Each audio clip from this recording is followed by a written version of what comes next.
Okay, ilang years po ba go maging successful sa AIM or networking? Sino yung meron ng magazine nung bago? Yung lumabas na ang nasa cover magazine si Doc Ed.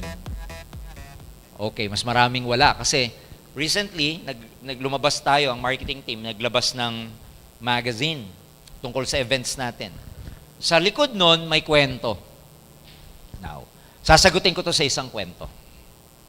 May isang lalaki, he was looking for a river. Meron siyang hinahanap na ilog. So sa kakalakad niya, eventually may nakita siyang matanda na nagpapahinga sa ilalim ng isang puno. So he tried to ask the question to the guy, sabi doon sa matanda, sabi niya, hey farmer, mister, how many minutes it will take me to reach the nearest river on foot? Para bang ilang minuto ko makikita yung yung ilog. Alam mo yung matanda, nakasombrero, inalis niya yung sombrero niya, tinignan yung mama, nakaupo siya eh. Tapos hindi sumagot, nilagay uli yung sombrero niya. So nagtaka yung mama, siguro, hindi lang siya narinig. So tinanong niya ulit, Mister, how many minutes it will take me to reach the nearest river on foot? Tinignan uli siya ng matanda, tinanggal. Inobserbahan yung mukha niya, nilagay ulit yung muko. Tataka na nga yung lalaki, bakit di siya sinasagot? Last! Nilakasan niya yung boses niya. Mawalang galang na po. Magtatanong sana ako, gaano katagal ko lalakarin yung ilog mula dito sa inyo? Nilakasan na. Alam mo ginawa ng matanda? Inulit lang. Tinignan siya. Umaypay. Nilagay. Sa visit ng lalaki, kaya mo na, maglalakad na nga lang ako. Lakad siya. Nung nakakalayo na siya, you're about 10 meters, sabi ng matanda, 15 minutes! Nagulat yung lalaki ngayon. Sabi niya, ba't ganun? Balalikan niya yung lalaki, yung matanda. Kanina nung nasa harap niyo ako, hindi niyo sinasagot. Nung medyo nakalayo-layo na ako, saka niyo sinabing 15 minutes, ba't hindi ba kayo sumasagot? Alam mo, sabi ng matanda, mama, hindi ko naman alam kung gaano kakabilis maglakad. Paano ko matatansya? Tama eh. Ha? Depende talaga.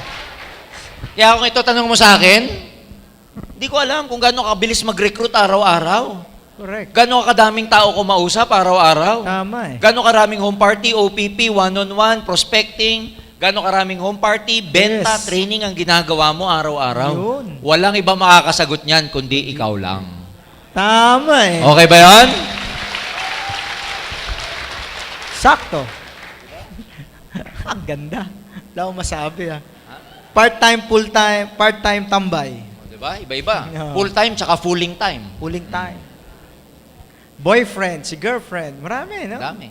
Oh, may Daming sideway, distraction may right, may left. Oo, daming distraction. Left and right lang ang marketing plan. Minsan may pailalim. Pailalim. Ibang marketing plan. Sabi na nga, business. Mayroon naman ginagawa. Monkey yan. business. Monkey business. Business na, binibusiness pa. Oh.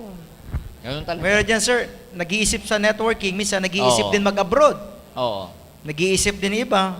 Magtayo ng company. Company. Iba-iba. Oo. Na, yung friend niya nasa ibang company, parang gusto rin sumali doon. So, depende talaga Tama. sa lakad. Kaya maganda itong topic na personal issues, Roy, kasi Tinatama- maraming mga hindi nagiging successful sa AIM because of personal issues. Okay. Personal na, yung ang problema sa katawan, yung ang problema nila sila. Sarili. Kasi, can you imagine, you have the best marketing plan. Yes. You have best products. Management, extensive ang experience. Yes. So more or less, a lot of people do not become successful kasi depende na sa individuality, Mhm. sa personality na. Mhm. Sa ang problema na nila, sarili na nila. Kasi given na lahat eh. Attitude ulit. Attitude na ulit. Yung sarili na nila, problema nila. Correct. So, si Queen mo nga, may attitude problem ka ba?